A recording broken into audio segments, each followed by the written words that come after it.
Welcome to Obsidian TTRPG Let's learn how to use the tool. Alright, g'day guys and welcome back today to another Obsidian video.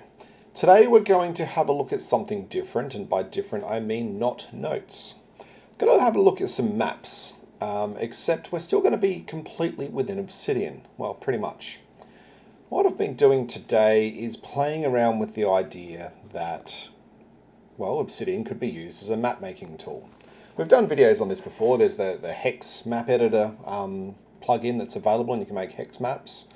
But I've been playing with Excalidraw a fair bit, just playing around to see what it can do. And this map in front of me now is actually made with Excalidraw in Obsidian. Okay, so I've made this completely within the tool. If we jump over to this drawing, you can see that I have got an Excalidraw, and I've got some different basically images that I've put on here to make a map. Okay, it's not perfect, I'll be completely honest. Like, if you've got map making software out there, I'm not going to say I recommend this over those solutions. Okay, a map making tool that is designed specifically to make maps is going to be easier to use. But with that said, this wasn't overly difficult. I reckon I threw this together in about, I would have messed with it for about an hour, maybe. Not very long, just having fun really. And as you can see, it makes a relatively okay looking map. Okay, I'm not going to put my hand up and say this is the best work I've ever done. I've been sloppy with things. The rivers don't look anywhere near as good as if they could if I did them in a map making tool. And there are some challenges because it's very light, right? But if you are a dungeon master looking to create some maps and you just want an easy solution that's relatively basically free, alright, then this is a very viable option. Alright, so let's jump in and have a look and see how we can actually do this. Alright, so let's jump into the prerequisites on what we need to pull this off. We're going to need Excalidraw installed. So go down to Settings and Community Plugins and do a browse for Excalidraw. Alright, as you can see, I've already got it installed, but go ahead and do the install and then do the enable, and that will enable you the ability to create maps. And what you can do is you can right click on a folder and go create new drawing, and that creates us a new Excalidraw place for you to play around with. Okay. The next thing you're going to need is symbols. Now, I have been playing around with different symbols, having a look, and let's have a look here. So mapforge-software.com, and then sources of mapping assets. There's actually a list here of free mapping source stuff that's available, so you can just do a Google, right? Just do a Google for free map assets and things will come up. There's people on Patreons that give away symbols these days, but ultimately what you're looking for is PNGs with a transparent background. If we jump over here to cartographyassets.com, this is a cool website that exists for sharing these packs that can be used to create your maps, and obviously you can download these things, and they're usually just pictures in PNGs, and they're basically little images that you put on a map to make it look lovely. All right. Now there's different types of maps. Generally I break them down into a regional map, city maps, and then dungeon maps. So a regional map might be something like this, where it's generally in an isometric view, and you add your assets to the map. Top down, generally good for city maps, and then you're going to find dungeon maps usually that might have a little bit more detail, as in like it's in the actual floor view. Do they have them here? There's some really nice assets in here actually that might be worth picking up at some point. What have we got? Textures, tokens. Textures can be a good one for creating water effects and things like that. I haven't figured out a way to use those yet, but that's a really interesting concept. But yeah, generally like what you're looking for is map assets, okay? There's plenty of them out there. You just need to find the ones that work for you. I have a subscription to the Cartographer's Annual. All right, this is part of the profantasy.com offering. These are the guys that make Campaign Cartographer, or CC3 Plus, as people might be more familiar with it. Now, this is a pretty old tool. All right, I've got some videos on it if anyone wants to go and have a look at it, but it is aging. But what they do have is they have a massive amount of basically icons available. And if you come into their website, profantasy.com, we'll go back to here. You can see under products and then cartographer's annuals. All right, you can basically see that there's a whole bunch in here that are offered. And basically the way this works is you pay a subscription. I think, there you go, it's $27.95 in pound. And basically over the period of a year, every month they do a release. And you end up at the end of the year with a whole bunch of stuff that you can use. And you get all the images and stuff. And it's obviously designed to be used with CC3+, but you will find that a large chunk of them also just have PNGs that can be used externally, which is obviously very useful. Okay, so that's just to let you know where I get my icons. I'm going to open up CC3+ here. You can see I've been just messing around, to be honest. But this gives me access to their symbols, and it's just a nicer way to find things. Now if I go into maps and I go down to, let's go to the Mike Schley section, and we're going to have a look in mountains. All right, you can see all of these images here. Now I'm just going to copy this address to text just so I can get it into the actual folder.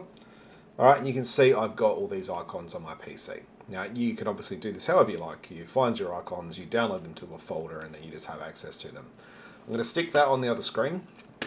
We don't need to see that. But basically what I'm going to do is open up Obsidian, and effectively we're just going to paste things in. All right, so if I was to, let's say, grab a high peak mountain, all right, we drag that in. And then we will grab a high peak mountain with some clouds on top. All right, we might bring that one forward. All right, now the thing with mapping, for those people who don't do a lot of it, is to always start, in my opinion, up the top left and then come forward. All right, now the reason we're going to do that is that it lets us basically keep stepping towards the viewer. All right, which means you start layering your things from the furthest back to the closest to you. And you'll see what I mean in a minute. We can basically keep layering these things over on top of each other. We can just basically copy and paste them once they're here. And we can position them to make a nice looking sort of outcome. Now, what have we got? We got that one there. Grab this one. Now I'm just going through this folder effectively, grabbing different sort of hills and pasting them in front of each other. Doesn't really matter.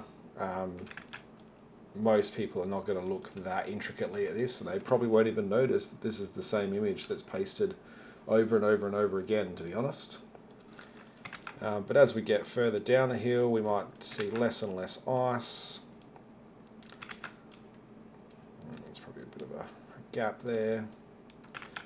Now, you don't have to obviously do this however you want, but that's the idea. Now, actually, this is interesting. I have seen this, and I don't know why it's doing this. What I'm actually going to do is just do a reload app without saving. Just because I haven't tried that yet, and I want to see if it fixes that issue where the preview of the image actually stopped functioning. I noticed this with like 5% of the images I've been adding to Excalidraw. And I'm not 100% sure yet why it's been doing it. There's another one. Yeah, no, it did. It dropped it out. That's a bit annoying. Now, I have found that when that happens, I just restart it. And it tends to pick back up. And then sometimes you have a problematic image and you just have to sort of play around. Delete it, add it in, or whatever. Now you can see here I can right click on the images and go bring to front. Alright, this is why I said start at the back and move your way forward, so that way this image should always be at the furthest back. Alright, and this one here will be all the way to the front. All right, so we're just adding some mountains. Let's bring this back. What have we got? Let's go in and find some structures. Actually, he's been putting out these monthly add-ons, which I really like. And there's this cool Dark Empire. I want to copy that. There we go. We've got a nasty city at the bottom. And everyone needs a wizard tower.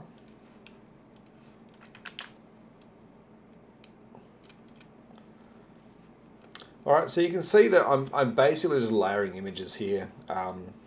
You know, you can obviously go through and do this yourself however you want. We'll put some trees in perhaps. What have we, oh, we got all sorts of interesting trees. Oh, this is new trees. I haven't played with these yet. Cool. We'll just make Discord be quiet. Alright, what do we got? Some trees that would work around my evil place. It's going to be a dark setting, guys. There should always be a bit of a gap, right? So you can shoot people. Alright, there we go. So you get the idea. You can just go through and you can add images in order to make a map effectively, right? Now, we also have the drawing tool, and I found the drawing tool is really cool. So what we can do is actually, here with the background, press down here with the little color picker, and if we actually press on the colors of the actual images that are already here, then what we can effectively do is create a pencil that can draw in the same color. Alright. So you did it again.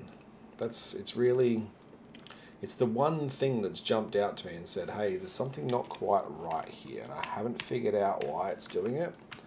I might have to go and check the GitHub issues on Excalidraw to see if there's actually a problem there.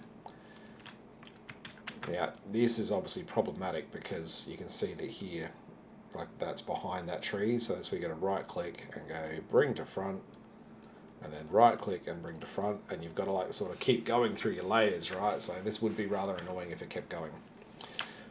Okay, so now that we've got that, we kind of want to have some background, right? Like you want to have some sort of color back here. What you can actually do up here in this section though is actually change the background color. Alright, so if we do that, there we go. Alright, so see I'm using the symbols, the color on the symbols to actually match. And then water. Water's always good. So how do we do water? I'm going to click on the little pencil icon. And we might do a dark blue for the stroke and a lighter blue, maybe. There we go. Oh, I don't want that. Alright, now we're going to have a go at drawing maybe some rivers. Let's try rivers.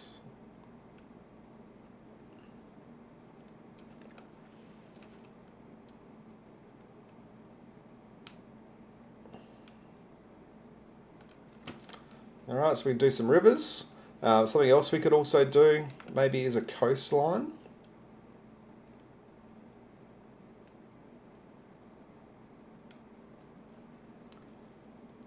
And then you join up, and when you join up, it just makes the whole section blue. Alright, so that's obviously quite handy. And then, you know, you just keep on mapping. We can try and make this thing a bit more interesting just by bringing in different icons. Got to get your sizes right. It definitely helps to use a variation of different symbols, right? So you don't have pure pattern, because if you have pure pattern, like the eye tends to pick up on it. And don't forget, start up top left and come back. A little bit of a bring to front. Alright, you get the idea. I think with this you could certainly go and make a pretty cool map. Alright, once I was done with this, what I would do is I would border it. Now, if we select the box tool, we can actually use the edges and we can change it to a sharp edge. We've got sloppiness options. I probably no sloppiness.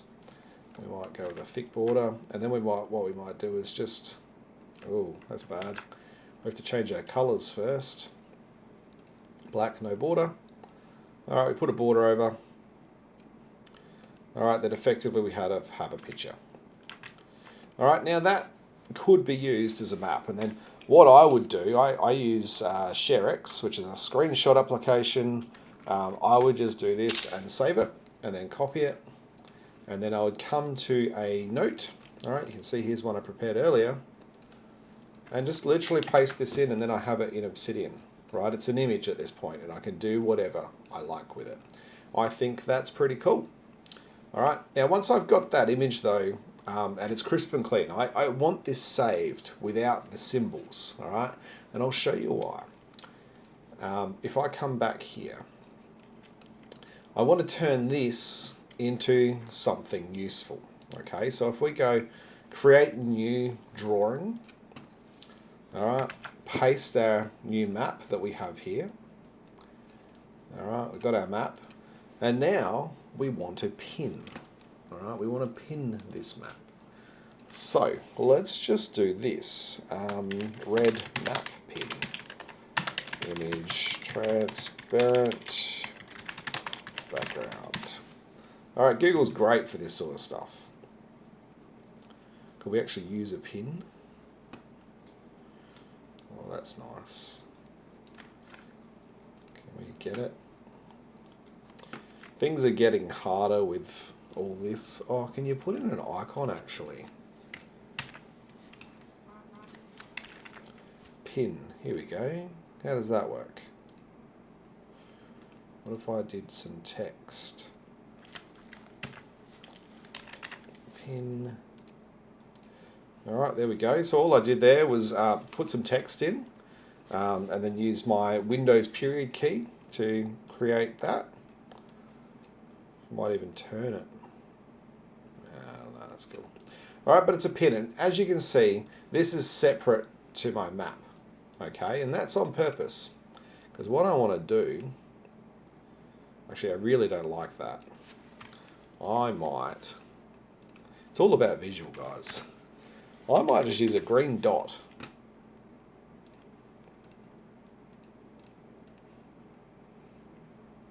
Alright, it's just an emoji. Alright, it's just a green dot, but you know the idea is it stands out. And from there, insert link to file.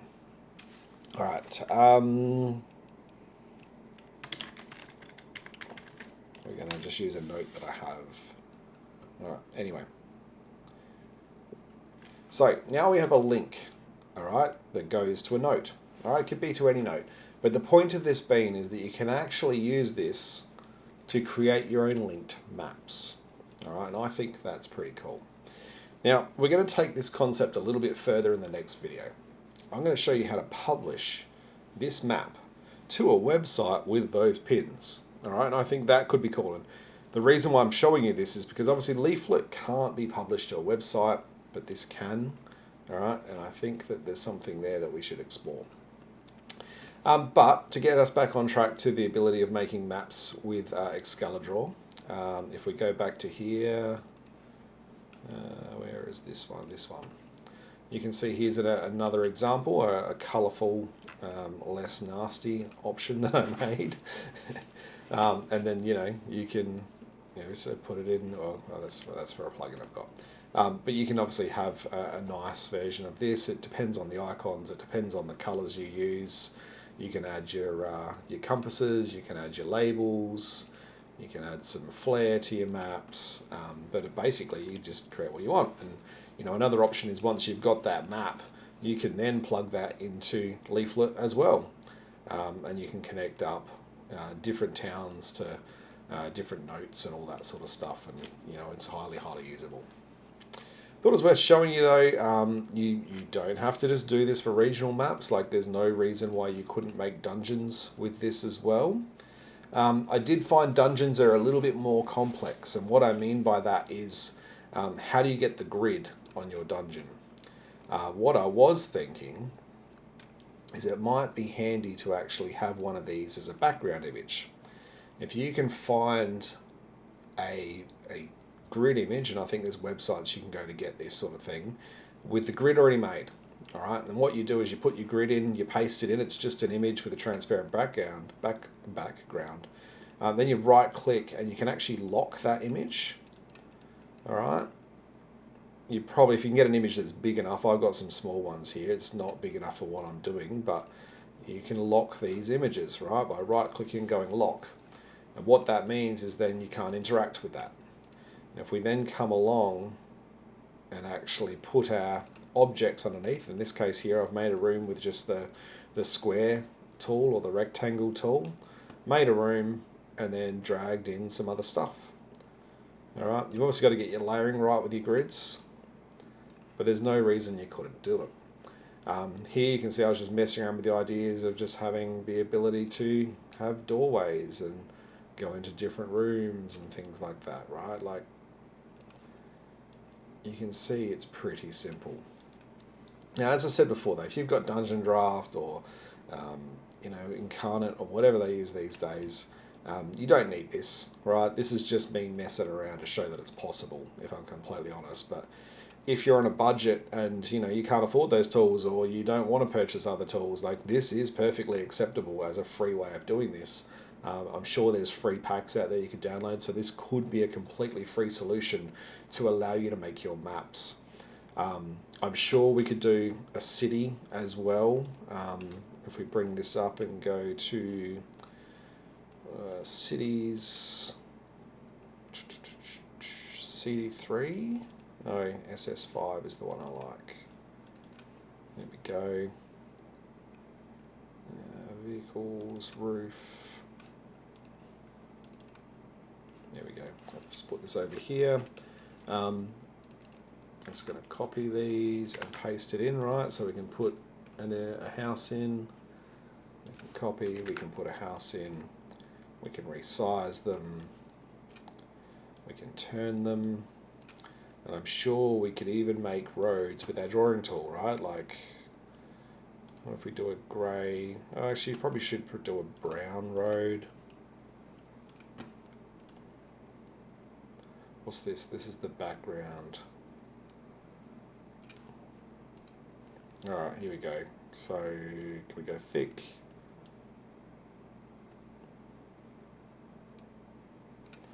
Alright, terrible example here, but you get the idea. Alright, you could make your little town map. I'm sure you could add all sorts of cool stuff in here. I've got some roof options. So I can add a little chimney.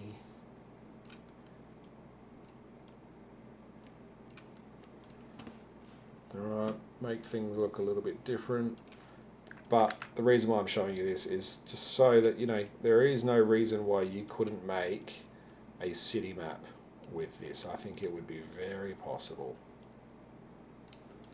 Okay. Change the background color. You might even do some patches of color, like you could probably use this tool to go down the path of having maybe like a sand.